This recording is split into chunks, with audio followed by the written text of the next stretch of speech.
you know, I watch the highlights of Istanbul fairly regularly. Sometimes I'm drunk and tweeting about it and in the evening and stuff. But one of the things that I always seem to remember is, you know, Crespo's 2 goals. You're this far away on both of them, aren't you? And I think the one that comes across the 6-yard line, you sort of turn around, and I feel for you every time I watch it as you're turning around, because I just know there's probably heartbreak written all over your face. And then the other one, it's Kaka's through ball, isn't it? Probably one of the best balls you've ever seen. And you look at it, you're so close again, you're a full stretch. What was going through your head during those 2 moments? Basically, you're not good enough to play at this level. You know, talk about how close you are, but those are the fine margins, aren't they? I mean, if that would have gone badly wrong, you'd look at you come away from it, I'm nowhere near this level. Really, if you look at that first half performance, none of us were nowhere near that level. In some ways, winning the Champions League, I'm saying that made me believe I was at that level. It was probably the years later where we were consistently getting there, because I think after 2005, yes, unbelievable, we won it, but we were all thinking, you know, something like that, is this a freak? Would this happen again? It was, I think, the real great job Rafa did was not so much in winning the Champions League that year. There was a little bit of luck involved. There was Anfield involved. Things went for us. It was just this great journey, but it wasn't a great team. I think what Rafa did later on after that, even though we never won the Champions League again, he produced a proper top Champions League team. Okay, and that still shows how difficult it is to win. You know, we were a much better team in 07, 08, 09, but obviously we didn't get across the line. But, you know, those moments in the first half, of course, you know, you're coming off an half time and you're just embarrassed, but almost feeling that finally we've been shown what we are in some ways. We finished 5th in the Premier League that year. We played Juventus, who were much better than us, Chelsea much better than us, and we'd found a way to get through. And I think it was more coming off an half time, the realisation that basically found out what our true colours were at this level. And then second half, we did find out what your true colours were at that level, didn't we? I mean, you know, the third goal, no one ever talks about this. Don't know what you're doing, bombing up the pitch, mate, but you're flying up the pitch. You hit the ball to Barros's feet, don't you? What were you doing there? Well, we changed the system. We'd gone to 3 at the back, which means, you know, your wide centre-back can actually step in a bit. There's no doubt you're getting carried away with the goals, the atmosphere, and there's no thinking, you're just playing. And yeah, I mean, you just take it in. I think Milan Barros does not get anywhere near enough credit for his role in goal 2 and goal 3. His role, the one where he avoids it. He gets out the way of it, and Smicer hits this shot, and it moves a little bit. And more often than not, you see striking, he's always trying to get a touch on something, he needs to, you know, deflect it. But it's not by his leg; it's actually his midriff. And you know how hard that sometimes you're stuck, aren't you? You're not quite sure how to get your midriff out the way, and he actually just gets out the way, just goes past, and probably in some ways may have a little to do with, you know, the sight of the goalkeeper. So he does great there, and actually his touch, you know, the one I step in, you pass in. I'm actually going for the next one myself. I think I carry on running, but Stevie's there. But his touch, because it's Barros, we just think he was like, you know, quick, brain dead at times, maybe centre forwards running. But if that would have been a touch by, I'm just trying to think, that type of player, or a Coutinho, if you like, or a Littmanen, who was around in 2001, we were saying, wow, because you associate them with that type of touch to set something up. But it's touch around the corner, it was just perfect for Stevie, wasn't it, to go and dive and get a penalty. Oh, well, you had your arms in the air for a pen before Stevie goes down. Yeah. You were the first person claiming a penalty there. My job was to always bully referees, you know that. Absolutely superb. Done the surgery, ended up being out for 11, 12 months, missed another big injury within the knee, so then out for another 6 months, so that was a bit of a frustration. It didn't quite go my way in terms of that injury, but when I was in Istanbul in the stand, and obviously at the end of the game, these were my mates. Yeah. So it's like I was absolutely buzzing for that. I'm not thinking I should be out there, because I couldn't because of my knees. I'm just buzzing for my mates. Yeah. Is it true that you, although you didn't get an actual medal, you got one of the you picked up an AC Milan? I've got Maldini's medal. And I'll tell you the story. So we're in the stadium. What was the crowd? 50, 60,000, whatever it was. A big crowd, obviously, in Istanbul. Final whistle goes. We've won the Champions League. Pretty much the whole stadium are Liverpool fans, apart from a little pocket of AC Milan fans that we had behind the goal there. Everyone wants to get on the pitch to celebrate with the team. Of course they do. We're all there in our trackies. We steamed down to the steward trying to get onto the pitch. No chance. Everyone's trying to get on the pitch. Fernando Morientes was there with us in his trackie. Said to the steward, "I'm Fernando Morientes. I've won the Champions League. Can I go on the pitch?" And he's like, "Yeah, good one. Prove it." So he gets his passport out, says, listen, Fernando Morientes. Steward starts hooking him, saying, oh, Nando, and all this sort of thing. So Fernando gets onto the pitch, and fair play to Fernando Morientes. He said, no. There's about 8 or 9 of us that weren't involved, injured, whatever. He said, make sure every one of us got onto the pitch. Steward said, yeah, fine. Got onto the podium. Stevie does his lift. And then as we're walking off the podium, Pellegrino, the Southampton manager, he was part of the squad then. And he goes up to where the medals were, and there was 2 runners-up medals there. He said, do you want one of them? I said, I'll have one of them, no problem. Right, yeah. So I put it in my pocket. It wasn't a winner's medal, but it was Maldini's or Shevchenko, whoever left it behind. That's fantastic. Absolutely fantastic. Right, so we're going to cross over. I think I'm right in saying, similar to Steve Warnock, you didn't actually get back to Liverpool for the parade. No. It's mad, isn't it? Now you think about one of those. It's like the iconic, well, almost the iconic pictures of Liverpool and what have you. Our plane landed before the team, so there was 2 different planes that left Istanbul. We were on a plane. Obviously, the lads who weren't involved. The plane with the first team had just the 18 that got changed on the day. All the wives and all the press were on that plane. We landed at Liverpool first, then they came in and everyone was getting to Melwood. We were waiting for our bags at Liverpool, but there was thousands of Liverpool fans there, so obviously it was a little bit slow in terms of getting our bags back. And they were waiting at Melwood. Rafa was waiting, Stevie was waiting, saying, we want everyone to be together. And I think it was the police advice saying, listen, there's thousands and thousands of fans. You've got to get going on the route. So they went. We got back to Melwood about 15 minutes later after they'd set off. And it was like, what are we going to do? And they're like, gone. So it was like... So I remember driving home in my car, crying my eyes out, turning it on the telly and watching it on the telly, crying. Because I wanted to join in with my mates, all the fans, and I never got to do that. So that was a real upsetting moment. And Stevie was also experienced that, unfortunately, as well. But... I mean, the scenes were incredible, weren't they? Yeah, absolutely unbelievable. So yeah, you're right. There's obviously for you, I guess there's a bittersweet element to it because exactly everything you said there before, you're going to feel a sense of joy and elation for all the people who were involved in it. But you know, I had family on the route waiting for me and friends as well, waiting to wave. It was upsetting, but it happened, so you can't change these sort of things. Going back to the Istanbul final, do you want to, just for those who don't know, sort of fill in a little, put people in about how it all came about? Yeah, well, like all those Reds, I was deflated at half time, to say the least. Well, not little, to say the least, a bit very, very, very deflated. And went in search, like most of us did at half time, in search of an alcoholic beverage, something to just sort of dampen the spirits a little bit. And a programme, because both were hard to come by in the Athletic Stadium. I went wandering and went to a kiosk and asked for a beverage, and he said there was this. Well, it was funny actually, they didn't speak much English, and this guy next to me, this big fat guy, turned around and said, "Oh mate, there's no beer." I said, "Yeah, well, what is it?" He goes, "There's only tea or water." He goes, "And the tea tastes like water anyway," so that was that one. So but that's about the guy going walking over trying to get a programme.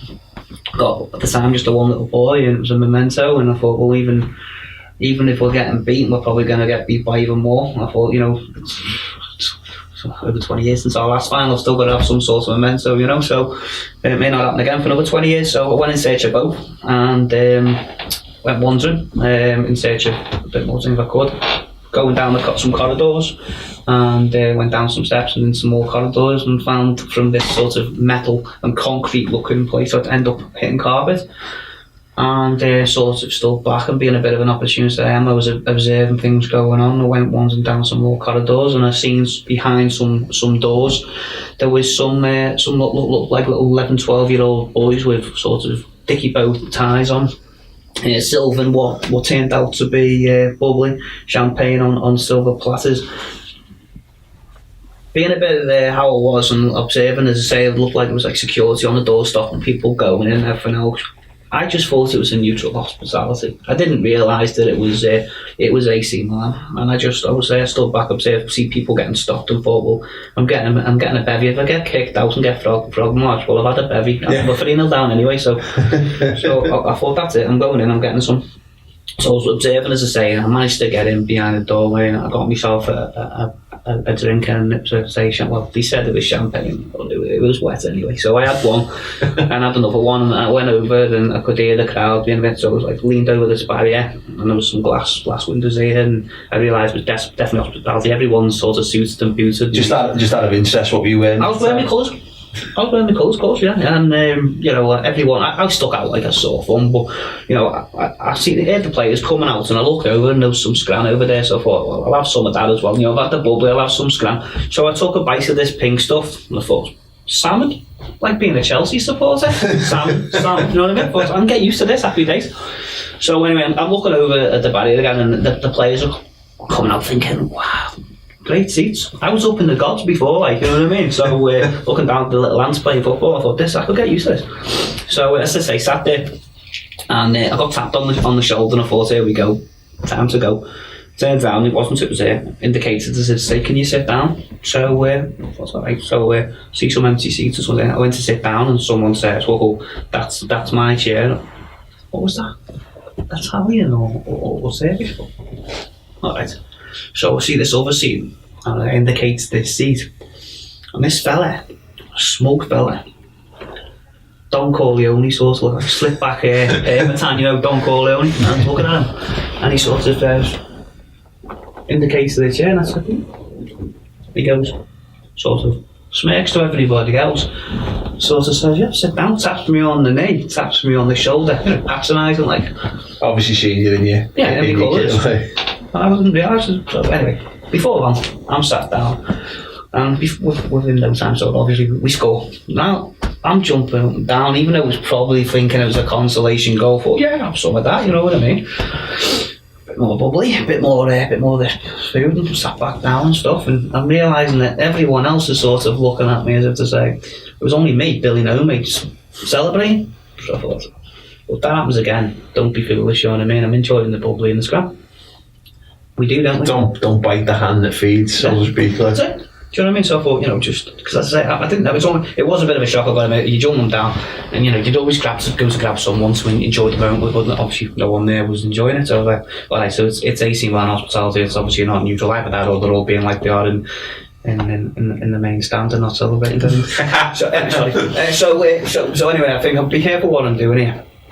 So second goal goes in, obviously we scored 3 don't we, in 7 minutes. The second one goes in, and I'm thinking, hang on a minute, going on here, but I sat on my hands with a thought. You managed to contain yourself for the second one.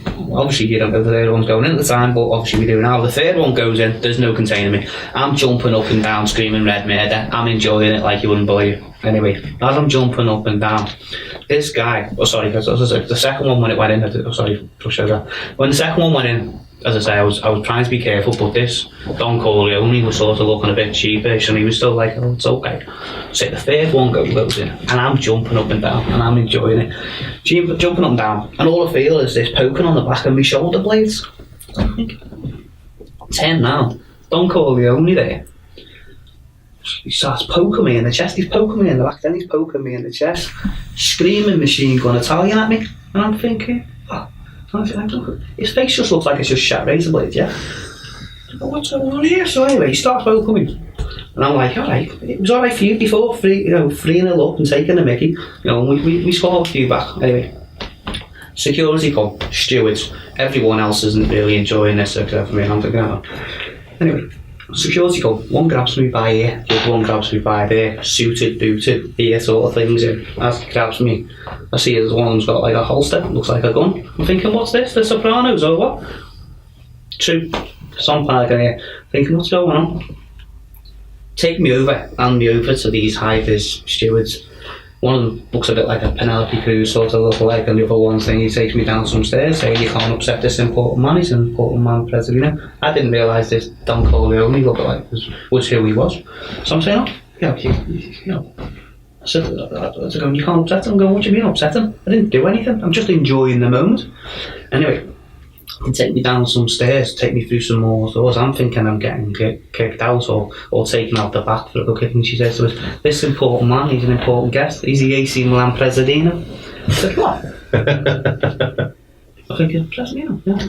The Italian Prime Minister. I'm like, what? Thank you.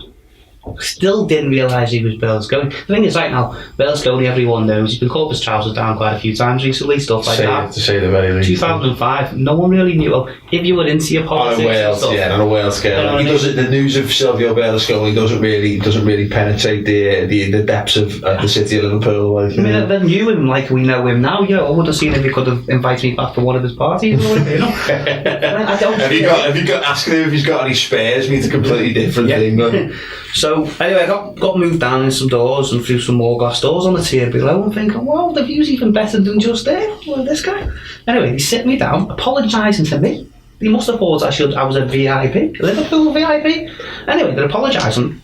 Come over. We're going to penalties. I get given this goodie bag. Yeah. Inside this goodie bag, inside it, there's little key rings, a lighter, and a programme. Still in its cellophane, a VIP proggy. I'm thinking, what? I only wanted a beer. I've had some champagne, and there's me proggy. Anyway, I'm taking it all in. I look around, and there's all me childhood heroes and people. So many ex-players, wags, everybody. I'm thinking, what's going on here? Like? Behind us here, there's all pundits and people like Aldo doing all the commentary and stuff. I'm thinking, I'm in the Liverpool VIP. I've just been moved from it to Liverpool VIP. Anyway, we obviously win on penalties and I'm jumping up and down with people I've enjoyed watching as a kid and people associated with the club. And Was he two? I think I read an interview that was he in Rush, one of the... In Rush was one of the guys behind us, Sam, Steve Highway was in there, some of the seats further down and seen Michael Thomas and other people like that. And it's just an amazing experience. I started to pinch myself now and it was...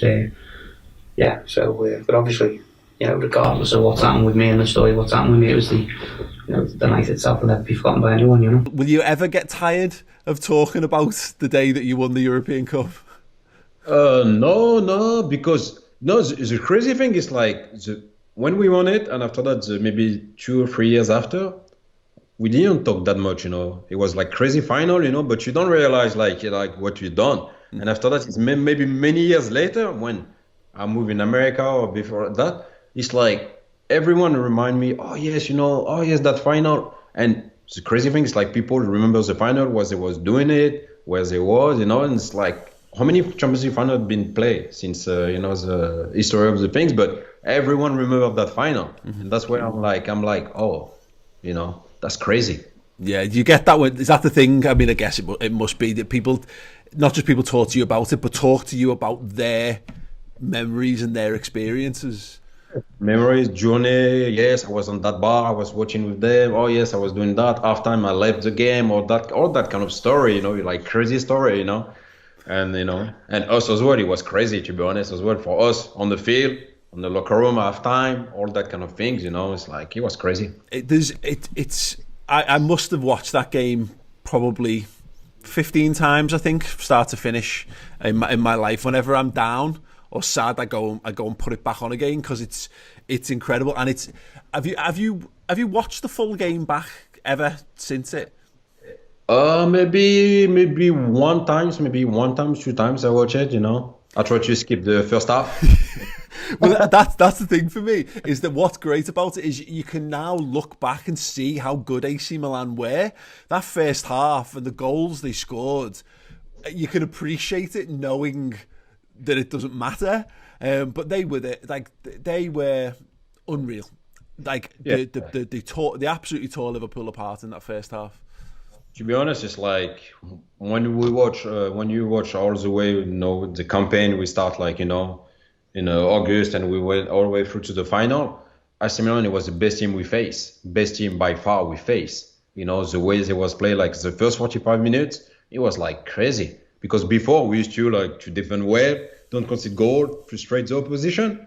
But them, they find straight away our weakness and they put us like in a bad situation, and score 3 goals in the Champions League final, first half. That's like, for me, it's like, it was like crazy. And then, I mean, again, you look at things like it's the Crespo finish, like incredible, just incredible.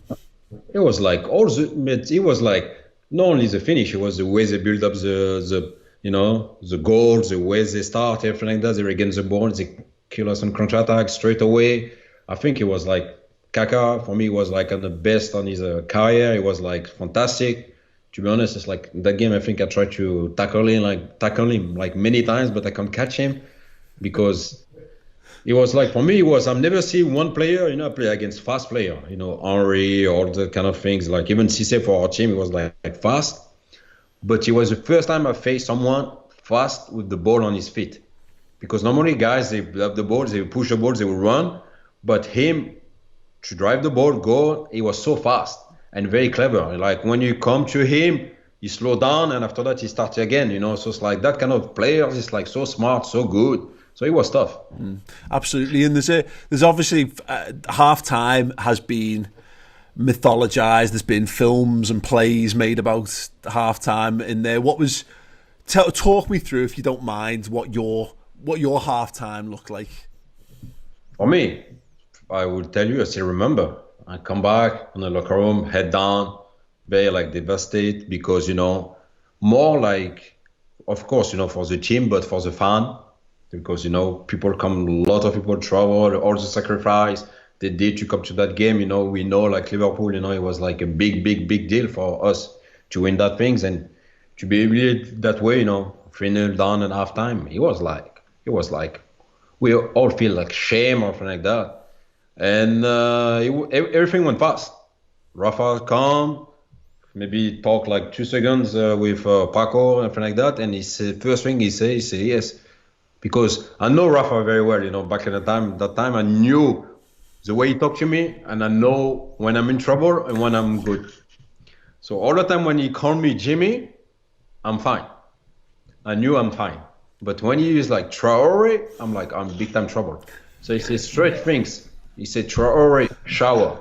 Because his English back in the time was not the best as well. So he said Traore, shower. I'm like, okay, fine. So it's like I start to strip down, you know, take off my socks, cleats, something like that. Went to the shower, and when I went to the shower, I was like so down, but I didn't put a shampoo and something like that. I think I was like just run the shower, but I was like more like no sit, but I remember I have my 2 hands on the wall and, you know, thinking like so down. And 2 seconds later, we have like someone tap on my shoulder and they say, Paco. He said, Jimmy, you in? I'm like, what? I said, Jimmy, what do you mean? He said, no, so don't worry, come. I said, come on, you play again. I'm like, what do you mean? He said, yes, you know, Finan is injured, so you play. I'm like, oh, okay. So now, that's the tough part for me. So it's like, now I need to refocus, put me back in the game. So it's like, put my shoes, things, think about, you know, be focused, listen, Rafa, the instruction, everything like that. And for me, it was a crazy moment. But for me, that's why I was like reflecting that way. That is it's an example of my career, you know. When you think about it, there's two moments in the whole season, and that are, you know, they could go another way. You know, you could have ended up at Everton, and if you'd not been injured, or maybe that had been different. And, you know, if Steve Finnan's not injured, it could be a completely different thing as well. It's mad when you think about it. And that second half, and obviously the extra time and all that stuff, is just absolutely unreal. I mean, you're obviously defending. How therefore you're pretty close to Jersey around for the save. You know, the one I'm talking about, the double Shevchenko save. What's your view of that? What's your feelings there?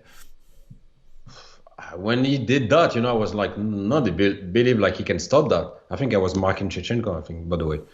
But when he make that save, when he make that save, I was like, oh, he saved my life. And I see like Carragher straight come to me, like, what's going on? I'm like, wow, you know. And that was Jersey, you know. Jersey was like fantastic on that final, you know. And he saved us, and you know, I think it was the team. It was like the spirit when we come back in the second half. You know, Steven Gerrard as the leader, you know, he scored that goal. So, and he lifted the team, you know. We believe like we can come back, and, you know, that crazy 6 minutes, 3 goals in 6 minutes. That's where I think, that's for me, that's the beauty of the football. Yeah. It's like, you know, you can be up or you can be down. Everything can change in a few seconds. and that's what we done. I think like I know like a lot of people study that game and use that game to to talk about football, because yes, you can get like all the emotion. You can be down, happy, and we went through all that kind of things. Absolutely incredible. And it goes, obviously, as you say, we get the goals. It's then backs to the wall. You've got Jamie Carragher going down with cramp, going off, coming back on, going down with cramp again. And I think what's that when it finally happens, and the penalties are done, and it's won. What are you doing? Because there's so many stories. What's the first thing you do? What's your first reaction? First reaction, I run straight to Jersey. It was like we ran all straight to Jersey. And we, to be honest, like you don't believe, like I was not believe like we won, because like it was like crazy. Like we jump around, congratulate each other, talking to each other, hug each other. It was crazy, But yes, at that conversation with Rafa, I remember that thing with Rafa. You're like, oh yes, if you don't sign, And one as well, Steven Gerrard, grabbed me and said to me, yes, happy, and that tell you like the way Stevie was a leader on the team, and he want to win badly, like so badly, the league. He said to me like, come on, next year we need to win the league. Next year we need to push for the league. You see that moment, you see that atmosphere, that's crazy. Next year we need to go for the league. And that's why I have so much respect for him, because that kind of type of guy. Yeah. Absolutely. What were the celebrations like that night once you got back to the hotel? The locker room was crazy. We celebrate like crazy, jump around, take picture, and all that. And to be honest, in the hotel it was like different kind of atmosphere, because we've been like tired and a spouse, wife, girlfriend, everything like that. I remember like I spent most of the time with my girlfriend back in the time. Now it's my wife. And it was like great. We have like great night, but I was never expect to, when we arrive in Liverpool, to have that kind of a reception, that kind of atmosphere. I was like, yes, we won it, but yes, okay, it's fantastic, we done it for the fan, but I would never ever expect to see that many people in Liverpool when we went on the bus all the way to go to downtown, everything. I was like, honestly, I was like speechless, like, what is that? Is that, in some respects, because it was world famous, how Liverpool fans reacted and how many people poured into the city, is that one of the moments that made you realise, because you say you don't really realise what it is you've done, or was it so big that that's another thing that you can't really, it's so big you can't understand that the same way that you don't really realise about winning the trophy?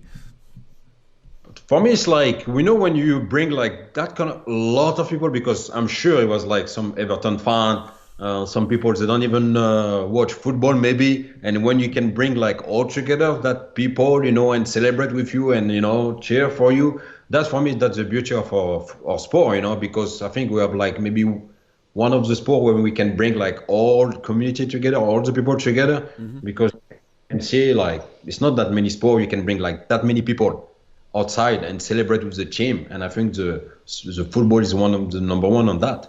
Yeah, absolutely. Was there any particular memories from that day? Anything that stands out to you? Not really. Just celebrate. It was a long time ago. Like a bad memory. Yeah. But and possibly a drink on the bus as well. Yeah, and to be honest, since we are like locked down and we are like isolated, I did my office and I did my garage and pull up like a lot of picture. And yes, I watch the picture around, and I see all the picture with my ex-teammate, everything like that, and it was fun to watch it back, bring me nice memory, good memory, and show that to my kids, wife, and everybody's happy, Istanbul is another one where, as a Liverpool fan, it's got to be one of the greatest experiences ever. But as a footballer, it's another one where you must have been thinking, come on, I should have been on that. I could have been involved. Should have been involved. Yeah, well, I was involved. I got the phone call to say I was in the squad, and I came in the change room after, and squad list was up, and I was in the 18 that was travelling, and that's all he used to put in. He never used to put any extra players in. It was the 18, and that was the team and the bench, and that was it. So when I saw my name on that, I thought, fantastic, like, made the squad for the Champions League final, and Sounds silly, but even at that point I was thinking I'm guaranteed a medal either way, whether it's a loser's medal or a winner's medal, and there's not many people in the career who've got them. So from being on loan at Coventry the year before and to be suddenly thrust into that, thought amazing. So dived in my car, was ringing everyone, telling everyone, couldn't believe it. And then about 3 hours later, get a phone call off Paco Ayastran, who just said, listen, we made this mistake on the squad list and you're not in, Hosemi's in and whatever. And it was disappointing, and it goes again to Rafa about his relationship and how he spoke to people. I'd expect a phone call from the manager there to say, listen, I've made the mistake, or whoever has, and I take the brunt of it, you're the manager. And I thought that was poor, but at the end of it, I can't do anything about it now. Yeah. The night was difficult to watch the game because you feel like you could have been involved, and I'm not saying I would have come on the pitch and made a difference or anything like that, but to be front row seat and be part of that and be in the changing room and things like that would have been amazing. And I think the difficult thing as well was after the game, all the players and the wives were on one plane, went home. We were put on another plane, the plane got delayed, we didn't make the bus stops tour and things like that. And that was all things where everything Rafa ever spoke about was a squad and being a squad. And I think that was the one thing that not only hurt me, it was Cinema Pongol, who played a vital part in the Olympiacos game, Neil Mellor. And there was other players who were involved who'd had game time within that campaign that deserved a little bit more than... So I watched it on Sky Sports News. I watched the tour, and I just remember thinking, like, either I should be on that bus or we should have been involved in some way. And that was disappointing, and to be honest, that was the end of my Liverpool career in my head. And that was time to move on. Andre, your best Champions League memory? Of course, Champions League final against Juventus, Old Trafford. And worst? Worst Champions League memory? I don't remember anything more. Not 2005? I have very... Thanks for that, mate. Appreciate it. You're welcome. Anything else?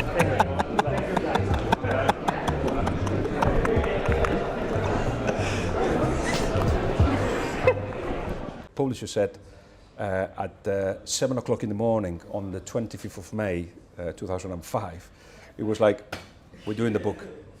And he was like, okay. I was just getting ready to go to the pub then. At 7 in the morning? At 7 o'clock in the morning, I was excited. I was ready to go to the pub for a day. Were you here? Drinking. Were you in Liverpool? In Liverpool, yeah. Well, I wish I had been. I was in Istanbul, and you know, we ended up.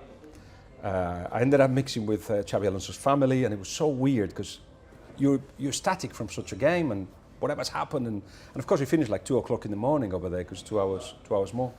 And then the next thing's like, right, what do we do? Are we going to the hotel? Let's go to the hotel. And when Xabi saw me, he's like, come on, sit down. And he was in a big circle, and it was all his family. And they were all like this. It was good, wasn't it? Yeah, it was good. There was some more water. Yeah, some more water. Thinking, where's the party? The party was... in Chinatown in Liverpool. Maybe. Oh no, where Jamie Carragher was partying. And Jamie was at the door, because there would be a lot of people queuing outside the hotel, knocking the door, and Jamie will be, one of the guys at the door will go to Jamie and says, there's a cousin of yours outside. So the 50th cousin of the night will just be welcome in. Yes, he's my cousin, come in. Yet another Carragher, come in. And remember Stevie G carrying the cup around the hotel and, you know, sleeping with it, as we know. And then I was given 2 months to write the book. So it was like, because everybody goes on holidays, and I couldn't be in Liverpool when they came back, so I had to be in Istanbul an extra day because the flight back was too expensive. So it was like, all right, let's start. Phone call to Jamie Carragher, to Stevie G, to Xabi Alonso, to Rafa Benitez said, I have to meet you, we have to, you know, Paco Herrera and all that. And they all said yes. Gattuso, wow. The referee was Spanish, Mejuto González, yes, everybody was yes. So in 2 months I managed to put the story together, what happened there, and the stories are the halftime stories. I got in my head that when I go on Thursday to meet Jurgen Klopp, I'll tell him what happened at halftime in Istanbul, and I'd like to know what he thinks of it and what he would have done, because in those 7 minutes, you know, you had to change the mentality of the players, you had to change the tactics, you had to bring Haman in. So of course Traore goes and he starts showering And then Finan, the physio says Finan is injured, and Finan is shouting, I'm not injured. But he put something in the middle, I'm not injured. And Rafa goes, well then if he's injured, we already got a substitution, so Traore, put your kid back in. By the way, this is how we're going to play. Smith has never been a wing-back in his life, you're going to be a wing-back. And he's like, boss, you've got 10 players on the board. Oh yeah, sorry, but then I'll change that. And then the striker's going to come here, boss, you've got 12 players on the board now. Yes, sorry. Then that's 7 minutes. This is 7 minutes. And then he's like, right, didn't we beat Olympiacos? Did we score 3 second-half goals? Yes, we did. Well, we can do this again. I don't know who got convinced by that theory, but anyway, it was put out there by somebody. And then next, they're coming out, and then there was this myth that AC Milan players were celebrating. Not true. But what happened was Gattuso comes into the pitch, and he hears "You Never Walk Alone" because we were singing "You Never Walk Alone," and he goes to his fans, "Come on, we're winning 3-0. Come on." Jamie Carragher, I don't know if I said in the book, but it was Carra. He says, "Look at him. He's celebrating. They're already celebrating. All right. Bastards are already celebrating." So again, you know. Half-truths, though. I mean, if Carragher believed it and he was telling the players, or whether he didn't believe it, but it cheered those players up. It cheered the players up. Wow. And then, of course, the goals come in fry an egg. Just put like that, just like that. Some salt, put in some egg, some oil, put the egg on the dish. The 3 goals were scored in the time that it takes you to fry an egg. So, what? Yes. So you decide in the middle of the game to go and fry an egg, or boil an egg either. And the whole history had happened. So Gattuso was saying it just felt like, they were knocked on the first one, and then they were knocked on the second one, and they just couldn't get up anymore. Even at the penalty. So penalty gets given. Gattuso's thinking, no way, we're going to win this. And they were still ahead. And actually the penalty gets missed. Yeah. And Xabi knocks it in after rebound, doesn't he? So for those that want to, go through the myths and hear reality, still is fantastic reality, by the way, so, don't ignore it. But all that is in the book. So. And then getting to the final was a case of course you want to win it. But it's a bit, oh my God, we're in the Champions League final. You can't actually believe that you're there, and we are there. And then the miracle of Istanbul, really. And I think for any team, I think our team this season, if we win the Champions League, we can look back at the City games, Roma, whoever you beat in the final, if it happened. Whenever you win the European Cup, it's unbelievable. It can't be topped in a domestic game. But for what we did, it's actually one of the greatest games of all time. How the game went. And that's just a privilege for me when you play for a club as big and as world-renowned as Liverpool, who've won everything. You can never... It's very difficult at Liverpool to do something that's never been done. Really, it's just because we're such a great club, everything's been done. But to play in a game where people will say, I would say most Liverpool fans would say, it was the greatest game in the club's history, again, is an unbelievable privilege for me. But to play in that game and the legend Maldini scores after less than a minute, and then it goes 2-3. And to be honest, we won the Champions League, but we weren't a great team. I mean, you could see that in the domestic league. It was just a bit of a miracle that we got there. We got together. The fans roaring us on at Anfield. It was meant to happen, really. But when it went 2-3-0, I think most people around Europe watching that game was thinking, finally, Liverpool is showing the true colours, or what we'd expect maybe Juventus to do to them, or Chelsea to do, but we'd got through those games. And you think, can you beat 3 top teams, really? So it gets to 3 1/2 time. I don't think I've ever felt lower coming off a pitch. Everyone in this room knows me, has watched me play for Liverpool. You know what I'm like. I'm always shouting or arguing with someone, my own teammate or a referee. I come off at half time, I've just got my head bowed because everyone's giving it everything. It's a Champions League final. It's the biggest game of your life for everyone on that pitch. And they're just too good for us. It's AC Milan. I mean, the names, you're actually thinking, how did we win? Maldini was playing. Stam and Nesta, the two best centre-backs in the world. Pirlo and Gattuso won the World Cup a year later. Kaká, the best Brazilian at the time. Shevchenko, the best centre-forward in the world at the time. And you just scratch your head how we did it. But we come off for half-time, and credit to Rafa Benitez. He moved things round at half-time. Brought Didier Man on. And then you go out and you're thinking of supporters, your own family more than anything, really. People had spent a lot of money. There's been a lot of build-up to the final. And I always say, when I was coming off as well, what I was thinking about was, I watch a lot of football. And I remember years gone past, I'd watched AC Milan beat Barcelona 4-0 in a European Cup final. AC Milan had beaten someone else 4-0 in 1989, I think it was Steaua Bucharest. And I'm thinking, coming off, has anyone lost the final 5-0 or 6-0? And if we'd have lost that final 1-0 or 2-1, Liverpool fans would have still said, what a journey we've had. We've loved it. You know, the trip here, okay, we never won, but, you know, what a season we've had in terms of the trips and the celebrations. But if you lose 4 or 5-0, it's that embarrassing that it sort of wipes everything else out. You couldn't have talked about the Chelsea game or the Juventus game or Olympiacos because you sort of, in some ways, you want to sort of forget about it because you've embarrassed the club. And that's what I was thinking about, you know, the great name Liverpool have in Europe. You're sort of blackening that name, really. And then we come out at half-time. There's always some people I speak to about the game all the time who say, I always felt we'd come back. I didn't. I didn't think we would. I was at the game, Jamie. I didn't. No, okay. Not at the time. You're one of the... had that reality that we had in the changing room. I think it was a case of, can we get one goal to give the supporters something to cheer about? So we get to the one goal. I mean, unbelievable header from Steven Gerrard. It sometimes gets sort of forgotten how good a goal that was. Yeah, in the ground, you've spoken in your book about the fans singing at half-time, trying to urge the players on, but I felt that was the moment when Steven Gerrard scored where it changed. Did you feel that on the pitch? Yeah, I think so, because people always have this feeling that after half-time we come out all guns blazing and scored 3 goals. It wasn't like that if you watch the game back again. AC Milan look more like scoring a 4th than we do a first before Stevie gets the header. And I think what that did was give everyone hope that something might happen. I don't think there was a massive belief, okay, we're going to get back into this game. But I think with the second coming so quickly, I think the belief come then. And I think you knew. I knew then. Not what's going to happen, but we're going to get back to 3-3. There's no way this isn't going to happen. I think when Smicer scores, if you notice, if you watch it back, no one celebrates with him. Everyone runs back to the halfway line. It's get the ball right. Something special's happening. I end up coming out with the ball. Stevie gets a penalty.